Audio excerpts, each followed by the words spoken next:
Well, why it's here is like I said earlier, we had kind of a nationwide search. The building was built with the intention of having the test shafts, and then also it became our R&D facility where we can try and build and have elevators that we can test, but not only test but do some R&D work on them. We have our board repair and service area that we have on the third floor, and then also we have our seed campus training for our technicians and also other type of training for our employees as well. And what's really unique is that we are able to have a showroom down at the bottom of the floor and also bring in students and try to attract and retain those students as well. The building was built in a very unique way. It's actually 3D printed with concrete, and it's actually technology out of Europe. When you start to build, right, and you have this slip form, the top of the slip form, it's 3 levels. Top is where they start to put in all of the rebar. The second floor is when they start to put in the embeds, and those embeds are for steel structure. And then the bottom floor is for finishing out the concrete. So this thing lifts 7 feet a day, right?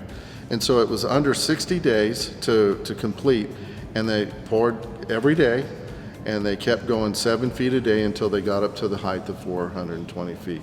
So our journey began digitally in TKE Elevator roughly 2015, 2016-ish, with the vision of this box, really, which we call the Max box, which is our IoT, or Internet of Things, connection to elevators. It connects directly into our control systems in TKE Elevator and feeds back information off of the elevator.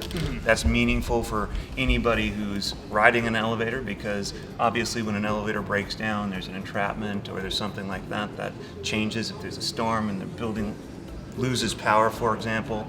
We can see that remotely and take action on that. And that's really what we do in this building, right? Everything about this building here in Atlanta is about defining and developing the future of the elevator industry at the end of the day. And it's not just the local elevator industry here in Atlanta, but it's global. We've got global development activities such as the MAX program that is really changing things for us. So Twin is unique to TKE, and in fact the very first installation of the Twin system in North America, really in the Americas period, was here in Atlanta. 2 independent elevator cars working in the same hoistway. So that obviously can move a lot more people than just one single car working in a hoistway. The primary objective and the attractiveness to architects and developers are the ability to shrink down the hoistway space inside a building. As you can imagine, as you go up and rise, you have more and more elevator needs as you have to move more and more people up.